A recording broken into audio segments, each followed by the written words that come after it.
Hi, I'm Larry Kennard. I've been a football coach for about 30 years, first as a high school coach and then as a youth coach when my own children started playing. And what I found is there's not a huge difference between youth football and high school football. Certainly the teams are smaller and the kids themselves are smaller, but the basic fundamentals and the approach to the game is really pretty much the same. I think it's important to always teach good fundamentals so that the game is safe and fun for young kids so that when they get into high school they have a good basis of how to play the game fundamentally sound and safely and have success at it. For the past couple of years I've been involved with USA Football as a youth football coordinator. What we try to do is offer coaches online tools and access to drills library and playbook planners that can help you prepare for your season and get through your season. Today we're going to be talking about the 5-3 defense, which is a particular defensive scheme that has been popular for many years, and it's a good defense to teach kids and covers a lot of the basic fundamentals of playing sound defense.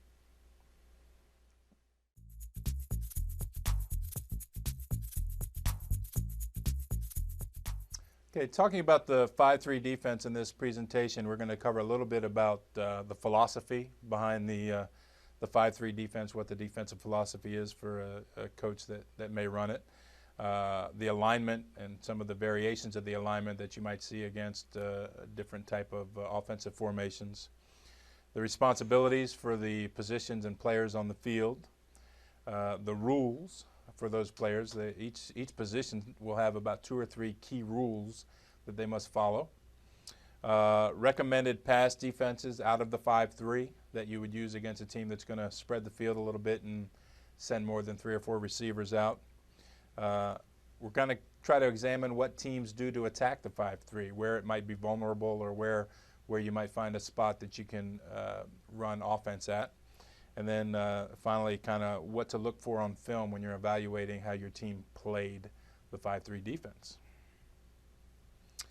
First of all, the philosophy behind the 5-3 is it's kind of a jam and contain defense, or bend don't break. It doesn't take a lot of risk to play the 5-3, but it doesn't. It's kind of I hate to use the word sit back, but it's not a get after it defense. It's more about reading and containing and holding ground. The players in the interior line generally have 2 gap control, where they're going to be responsible for 2 gaps, that being on either side of the offensive lineman in front of them. Typically in a 5-3 defense, the defensive ends, who are stand-up players as opposed to 3-point stance players, are your best athletes.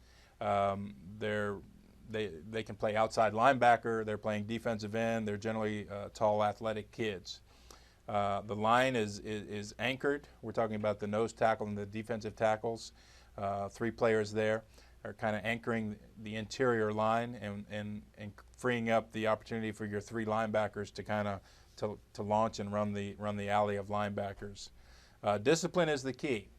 And that can be said about any defense or really offensive philosophy is, if you have one kid who's not following the rules that the defense is asking of them, then you run the risk of the other coach figuring that out and attacking that particular spot. So discipline is very key, that each kid understands where he's supposed to be and where he's not supposed to be.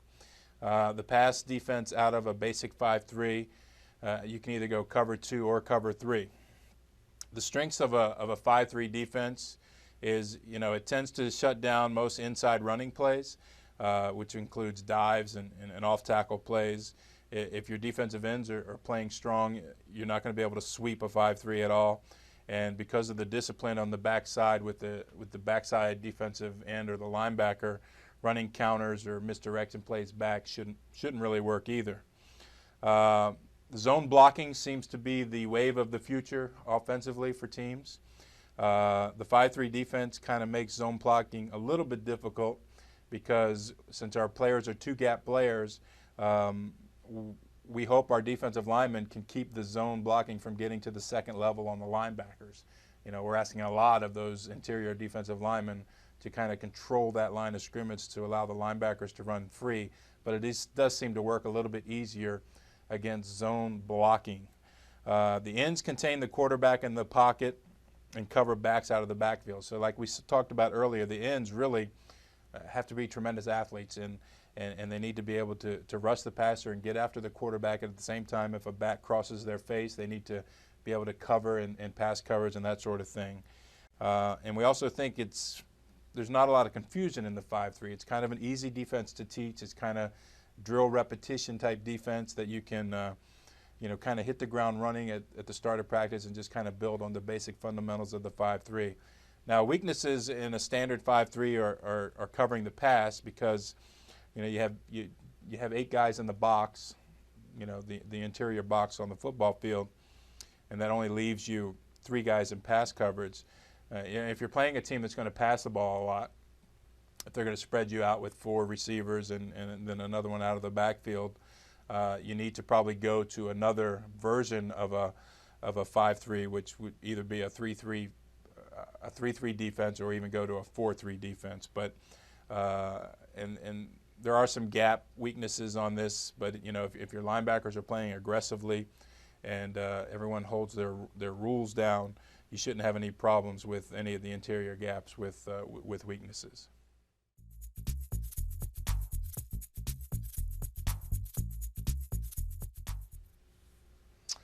Okay, we're going to show you a few formations of the 5-3 defense against a couple of different looks that you might see in a given game.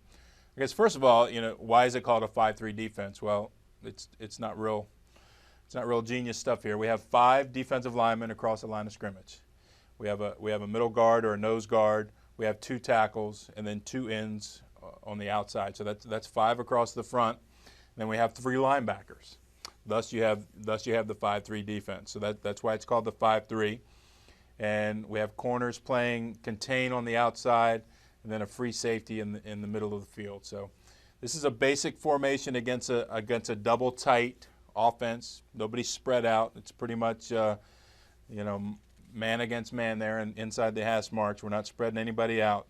And it's the 5 defensive linemen and the 3 linebackers that give us the 5-3 defense. And that's the general setup versus a double tight I formation team. Now, this is how we might have to change our alignment defensively against a team that's not double tight with the wing. They've spread us out a little bit. On this one, you see the offense has a split in wide, and they've taken their wing back. They've taken their wing back and flexed him out a little bit. So now all of a sudden, I've got 2 guys that are edging towards or just outside that hash mark, and I've got to adjust to that defensively. And what we've done here is we've taken our outside linebacker to go out and play that wing or that slot guy right here, while our corner is man up on this number 1 receiver. So we've taken that linebacker out, and we still have our 5 defensive linemen. We still have the nose tackle or middle guard. We have the 2 defensive tackles and 2 defensive ends. And I still have the 3 linebackers. It's just that we've shifted over to adjust for the slot. So I no longer have a middle linebacker stacked right up over the nose guard because we've slid our linebackers out because of the formation that the offense has given us here. And then when they really spread you out, it makes you have to continue to adjust for that. So this is against trips, or 3 receivers to one side of the ball, and there's only 1 back in the backfield now. So I've got eligible receivers. I've got a tight end here, and I've got a back here. But then all 3 of these guys are eligible receivers, and they've really caused me to kind of break out of my basic comfortable 5-3 formation. But I still have it, and I still have my 5-3 formation. If you count across the front, I've still got my 5 linemen. It's just that I've flexed that. I've taken that defensive end out to kind of split the difference between the 2 slots out there to cut off any screen pass. And I've got my linebacker playing this inside slot, and we've got our corner out there. So the defense, the essence of the 5-3 hasn't changed. I've still got 5 defensive linemen and 3 linebackers. It's just that we have to slide and adjust based on the formations that we see from the offense. And as we go through the rules won't change all that much. That's why it's kind of an easier defense to teach kids, to kind of reinforce what the fundamentals are, And as long as your defensive ends and your outside linebackers know when they're supposed to go out and when they're not, it makes it a very easy defense to teach. Then we talk about the reads. The key for each guy in the defensive end and linebackers and the defensive backs have a key, and the key is their first read. It will tell you where the run is going or if it is a pass. Okay, so starting from outside here, I've got a cornerback here or a defensive back here. His read is always the number one receiver. Okay, and in this case, the number one receiver is the widest receiver on his side of the football. Okay, so his number one receiver isn't this guy, or if this guy was split out, it's not that guy. It's the widest receiver on his side of the football. And in this case, it's a tight end. So that corner is reading that tight end. And if he sees that tight end come down and block on the defensive end, that should tell him it is not a pass. Okay, and so now he goes to his to his running keys. The linebackers, inside linebackers here, they're reading fullback. They're reading fullback through the guards. Okay, so they're focused on the fullback, but obviously as they look through to the fullback, they can see the guards. And the guards often will tell them where the football is going, because a lot of teams that move their offensive linemen typically pull guards, and that kind of gives a key to the linebackers as to where the football is going. This is a free safety who's reading the number 2 receiver. Okay, and the number 2 receiver is the second widest receiver on the strong side of the football. Okay, so this being the strong side, because I got 2 eligible receivers on this side, his number 2 receiver is that tight end, who is also that outside linebacker's key. Okay, now the question you might ask is, why doesn't this outside linebacker have the key of this receiver? And the reason is because he knows he's got a corner to cover that receiver. This linebacker doesn't have number 1 receiver. This linebacker has number 2 receiver. So there is no number 2 receiver, so that's why he's keying on fullback. This corner is focused on the outside receiver, the number 1. This end is focused on number 1, while the linebacker is focused on number 2. And these are all just about keys. Their first 2 steps off the football, and in many cases their first step off the football, will tell them run or pass. Okay, and then they go into action based on that information. Okay, now this is after the snap, kind of what we look for. Our cornerbacks take 2 read steps. 2 read steps are always backwards. Okay, we've got to teach our defensive backs, and that'd be the corner and the free safety. Every snap of the football, you take 2 read steps, and they are always backwards. Okay, it's kind of like playing outfielder on a fly ball. Okay, you always want to drift back a little bit when you're not sure of the depth of a fly ball coming at you, because it is easier to run forward than it is backwards.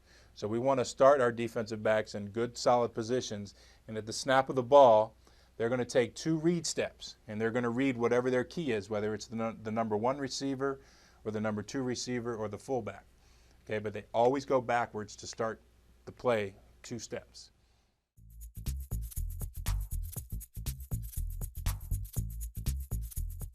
Okay, so now that we have our defensive backs taking their first 2 read steps, and that's going to tell them whether it's run or pass, we want our defensive linemen to get to 1 yard across the ball, okay, and to try to contain all the gaps between end to end on the offensive line, okay, because we want our linebackers to be able to run free. The 5-3 defense is designed for linebackers to be able to run free in the alley, which is that space right behind the defensive line, to run behind that space and to make plays from sideline to sideline. Okay, and as far as what all their reads go, they might change given on a formation, but the containment by the middle guard and the 2 tackles, and to some extent the defensive ends of the offensive line, and the way we try to keep them off our linebackers is key to the success of the 5-3 defense. The linebackers need to be able to run that alley, find their keys, and go make plays. All right, now we're going to break down kind of each position within the 5-3 and cover kind of what their alignment is, what their responsibilities are. And the first thing we're going to talk about is defensive ends. We already talked about they needed to be fantastic athletes. We think you need to put very, very strong players here. Their alignment in a basic 5-3 is nose up on the weak side end, or blow off the tackle if there is no end. So, you know, if they're running a pro set and I've got no tight end here and he's split out, now I got this defensive end just coming right off this tackle's outside shoulder. Nose up if a flanker is tight. So a flanker would be a player off the line of scrimmage, but being in tight, we want to bring that defensive end out to play him nose up. Okay? And if they have trips, which we showed you earlier, when they had trips to one side, we've got to take our defensive end and he's detached away and he's splitting the difference. He's got the number 2 receiver there, trying to take away any quick hitch or screen pass. The responsibilities for the defensive ends would be to jam the C gap with the end and protect the D gap. And what does that mean? We talk about gaps. The C gap is that gap between the offensive tackle and the tight end. Okay, that's the C gap. We want to make sure as a defensive end on running plays, especially when they're trying to come to your side of the ball, that you jam the gap with the tight end. You kind of put him in the gap and take that away. So if they're trying to run that hole, you just put their blocker in that hole and he can't run it while you have basically containment to the outside. You've got control basically. You've closed down the C gap and now you've got the D gap for anything coming right at you. Okay? You've got to make sure you keep outside contained, outside leverage. You don't want to get sucked inside to where your defensive tackles and your nose guards are. And you want to, whenever you have a sweep coming at you, you want to come straight down the line. Okay? If you get too far upfield, you're going to create cutback lanes for backs that are probably faster than most of the defenders, and you don't want to do that. You want to make sure you come straight down the line and allow the pursuit to catch up. And on pass plays, you want to make sure you contain the quarterback. We don't like it when quarterbacks get outside the box. So we ask our defensive ends to make sure that they contain the quarterback while squeezing in on the box that he's in. Defensive tackles. These guys do the kind of the heavy lifting in the 5-3 defense and almost never get their name called by the announcer. But they play on the strong side, they play in the C gap, and on the weak side, they play in the B gap. Okay, what does that mean? All right, I've got the right side of the line is strong. So I have my defensive tackle playing in the C gap. He's outside eye of that offensive tackle. But on the weak side, I've got my defensive tackle right in the B gap there. So we basically have shifted our defensive line towards the strength of the offense. Responsibilities for defensive tackles. Jam the inside gap and keep your shoulders square. Okay, we don't want our defensive tackles to jam a gap and by doing so turn their shoulders and turn their bodies into the gap and create a lane behind them. So we want to make sure they play big, they play wide, and they keep their shoulders square inside the gap. We want 1 yard penetration. We don't want much more than 1 yard penetration, okay? This is a bend, no break defense. If I start shooting defensive tackles into the backfield, we're going to get trapped, we're going to get countered, we're going to create seams behind us, and we're going to allow offensive players to get to our linebackers, and we don't want that. If the ball goes away from you as a defensive tackle, you don't chase it. You're always watching for BCR. What is BCR? You're looking for the bootleg, you're looking for the counter, or you're looking for the reverse. A lot of times when the ball goes away from you, it's coming back in some form, whether it's a bootleg, a counter play, or a reverse to an end. Okay? If power comes at you as a defensive tackle, okay, and we're talking about a full house backfield or an I formation with a big fullback, if it's coming right at you, you need to get low and cause a pileup. Okay? What does that mean? You've got to take on the lead backer, the lead blocker, the running back, and not get blown out of your hole. Because if you get blown out, next thing you know, they're getting to linebackers. Next thing you know, they're getting to the end zone. Okay? When a sweep's coming at you, you got to go straight down the line. Again, we don't chase sweeps from behind. We can't catch sweeps from behind. We need to go straight down the line, and hopefully our containment is forcing the play back inside to us. Defensive nose guard or middle guard. This guy is tough. He's rooted right there in the middle, and his alignment is either nose up on the center or in the strong side A gap. And I would recommend you switch that up. Sometimes you want to line them head up on the center. Sometimes you line them up in the gaps. You can either go strong side gap or weak side gap, but typically you're going to put them in the strong side gap. This guy can either be, typically in a 5-3 defense, if we talk about really athletic kids at defensive end, okay, and preferably kind of tall kids. We talk about defensive tackles as just, wide kids that work hard and, are tough and will get out of their stance. The nose guard in a 5-3 can sometimes be the smallest, quickest guy on the defensive line, okay, because we might want to slant him a lot and run some stunts with the linebacker. So he doesn't have to necessarily be the big, strong defensive tackle size kid, and he doesn't have to be the real athletic defensive end size kid. He can be a small, quick kid who can just not get blocked. Okay, his responsibilities are obviously to control. We want him to be a two-gap player, so we want him to control both A-gaps. So we want him to shut down all the dives. We want him to jam the weak A-gap and protect the strong A-gap. So how does he jam the weak A-gap here? Is by fighting through this center to close that A-gap and control that A-gap. That takes a man to do that, but that's the idea behind the 5-3 is if he's lining up in the A-gap and the center is here, we want to jam the center into the weak side A-gap and own the strong side A-gap. And then he needs to read screens and draws. If the quarterback just keeps backpedaling and he feels like he's not getting blocked, chances are the ball is coming over top of him or they're running a draw at him, so he needs to sniff that stuff out. That's why we don't want him to over-penetrate. We don't want him getting much more than a yard into the backfield. The middle linebacker, his alignment is nose up on the quarterback. Okay, if we take our nose tackle or our nose guard and put him head up on the center, we will then stack, of course, the middle linebacker right behind the nose guard. We look for the middle linebacker to provide a lot of leadership and discipline on the defense and make sure that he owns that linebacker alley and can skate from end to end on that. Again, talked about middle linebackers' responsibilities are for discipline, alignment, and strength calls. Okay, his read is always, his step one read is always a step forward. Where we talked about the defensive backs, they had 2 read steps and they were always backwards. Okay, middle linebacker has a read step too, but his is always forward. We want him playing downhill. We want him playing towards the football. Okay, and what he's going to do is read the guards to the fullback. Okay, so he's watching the fullback, but he's going through the guards to see that. If the fullback comes, he comes. In other words, if the fullback is moving towards the middle linebacker, we want the middle linebacker moving towards the fullback. If he runs wide, we run wide. If the guards pull, throw on the brakes and run with the guards. The guards will take you to the football. Never, ever, ever overrun the ball.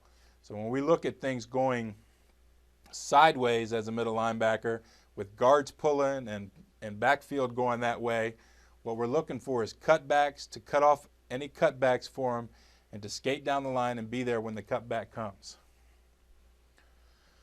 Outside linebacker, his alignment will probably change more than any player in the 5-3 just based on what he sees. If he's got flankers, if he's got wings, if he's got tight ends. Okay, if there's no end, we want him to soften up and watch for slants and counters and reverses. Okay, if we have a tight end, we want him to stack on the offensive tackle. So right here you can see this is kind of a goofy look here. We got a slot and a tight end. So we treat this guy as the offensive tackle here where he is stacked there. If he has a tight end and flanker, he's nose up on the 3-man, which would be the third eligible receiver from the end or flanker, whoever is on the inside. His reads and responsibilities for the outside linebacker.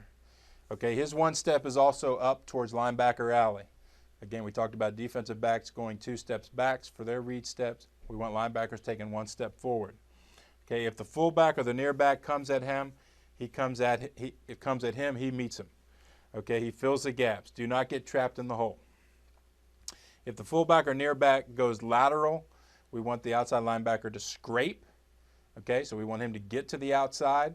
We want him to get a little more containment on that.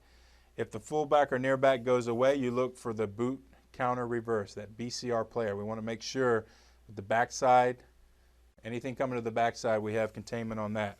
If you read pass as an outside linebacker, you've got to get to the zone, whether it's a hook zone in the middle or a flat out to the sideline.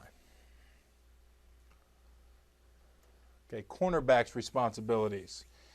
Okay, his alignment is 4 and 4 off the defensive end. What we mean by that is if he doesn't have a split out there, then he's lined up 4 yards back and 4 yards to the outside, and he's always thinking pass first.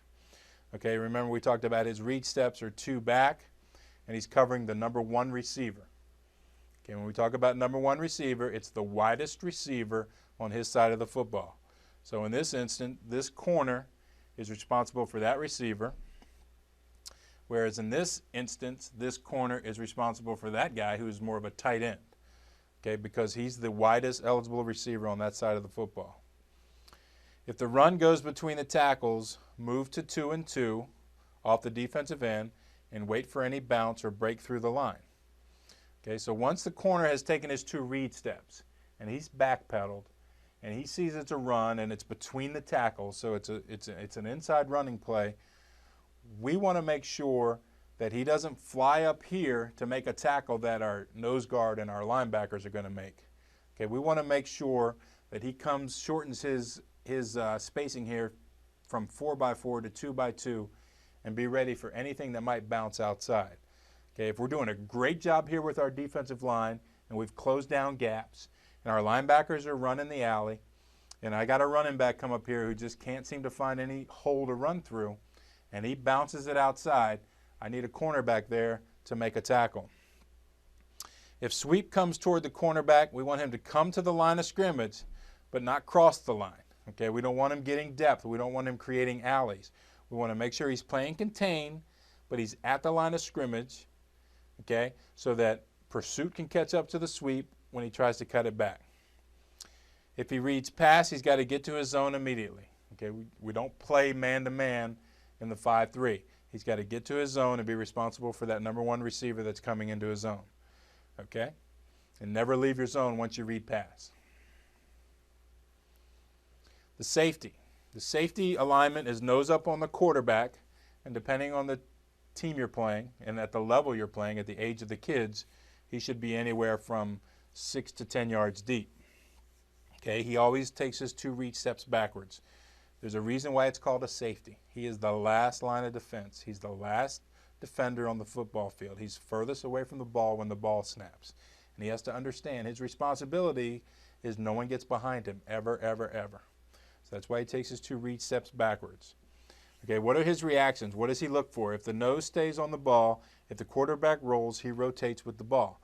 If we got a quarterback rolling out, we got our safety kind of mirroring the quarterback and getting depth, okay, because he's reading pass.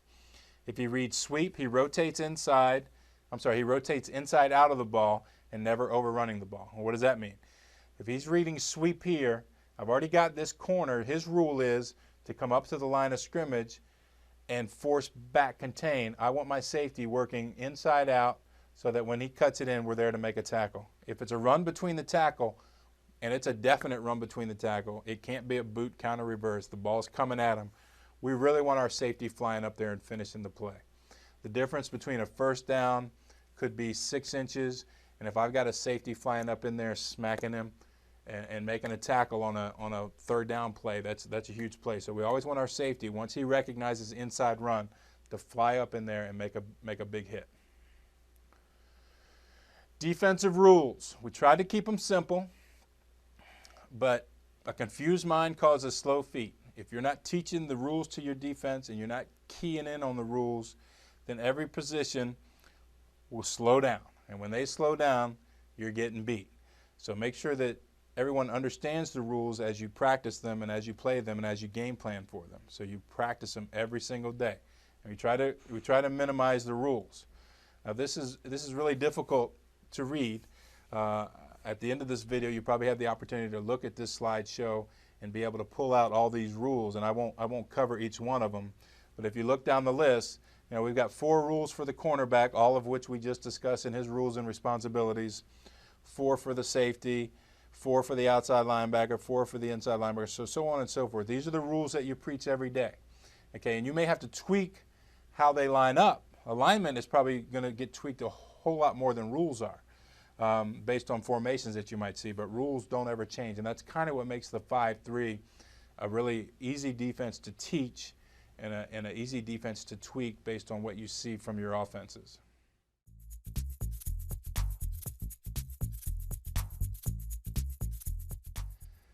Whenever we install something, we try to evaluate where it's weak, and while it can be weak just based on alignment and formation and the type of athletes you might have playing a particular defense, if you teach it well and everybody follows their rules, it's going to be really difficult to attack no matter where it might be weak. But typically attacking a 5-3 defense, something that'll get 5-3 defenses in trouble is play action passing. Because our linebackers all have that big step forward key, they might read pass coming out of the backfield a little quicker than, they might read run when on a play action pass and get caught up in the alley where you might be able to hit something behind the linebackers. Throwing the football out of the flats is a way to attack the 5-3. Running the weak side A gap can be a weakness because we typically want to slant our nose tackle to the strong side A gap. And the same thing goes for the strong side B gap and the weak side C gap. We're just not lined up in those gaps.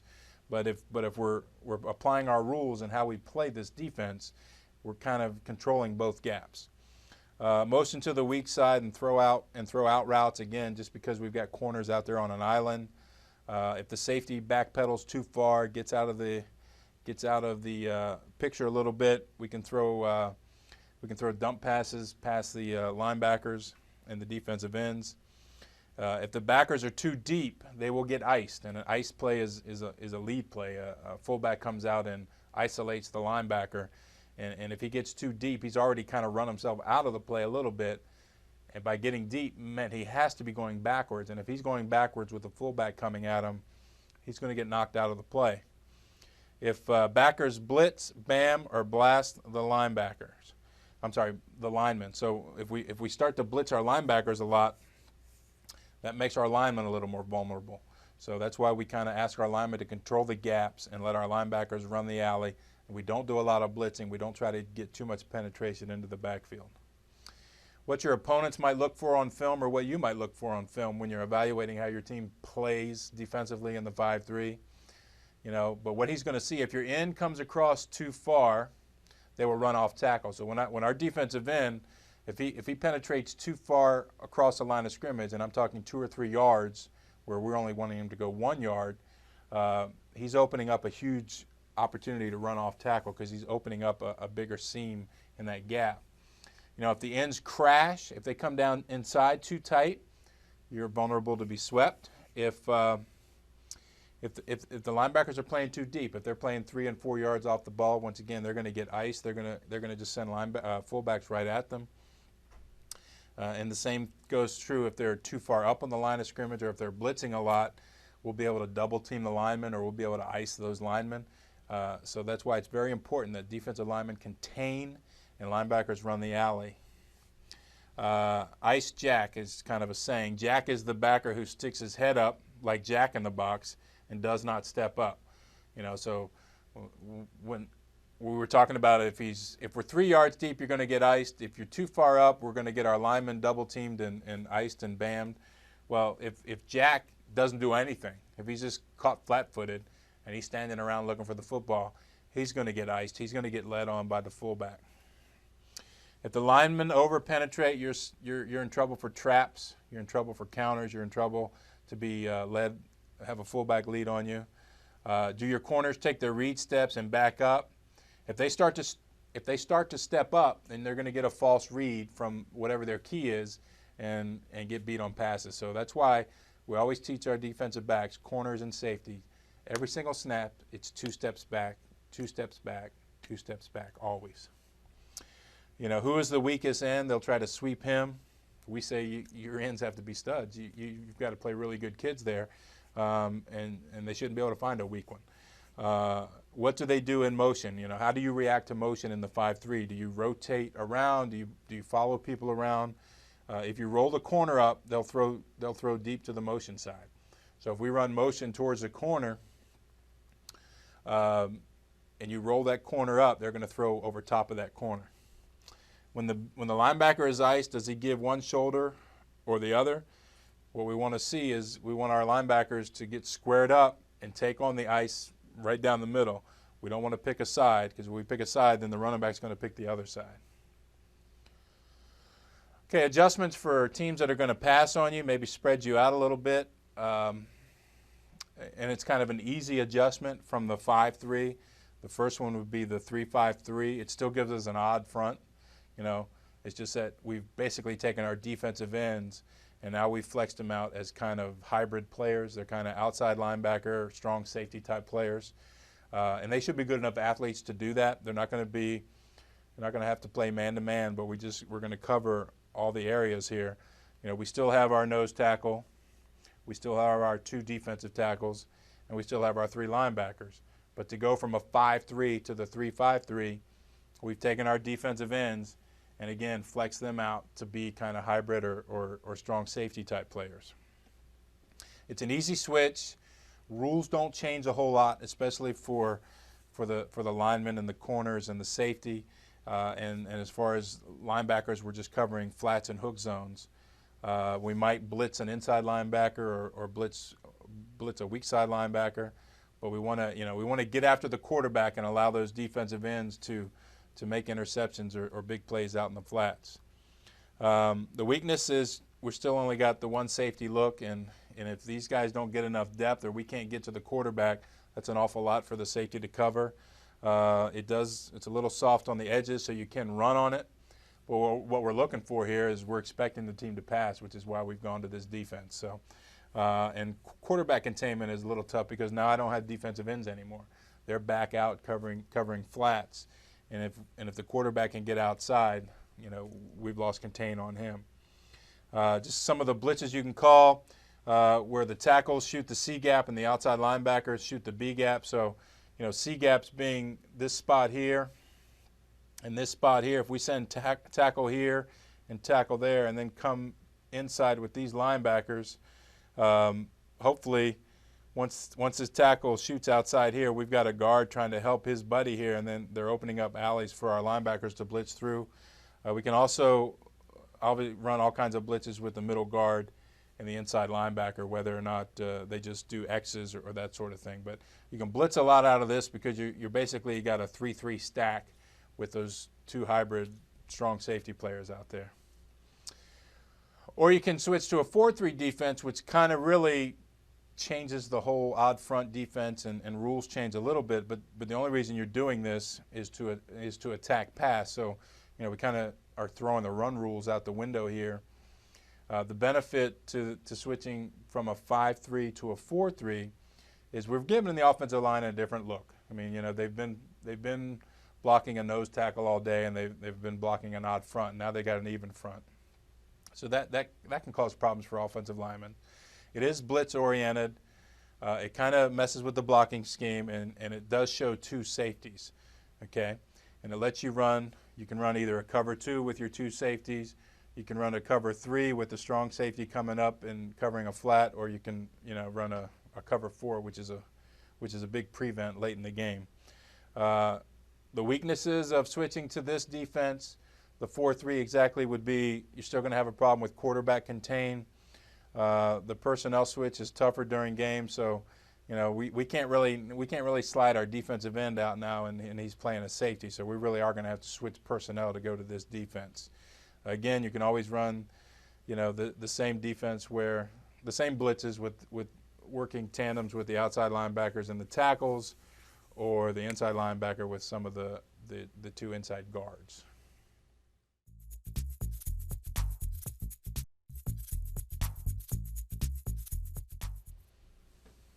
Okay, well, that's kind of just a basic overview of the 5-3 defense. I think the key to any great defensive football team is working on the basic fundamentals. It's about tackling. It's about getting out of your stances. It's about understanding the rules for whatever defense you're playing. That I think if you work on those things, you know, how you line up defensively and how you approach the game defensively won't be as big a deal as being able to get in good stances, get out of stances, and make tackles. You got to be able to tackle to play defense. And at the youth level, that's something you have to work on every day. It can be in a controlled situation, and it can be under, you know, 3/4 speed stuff, but kids have to learn how to tackle before you can play really great defense. Thank you.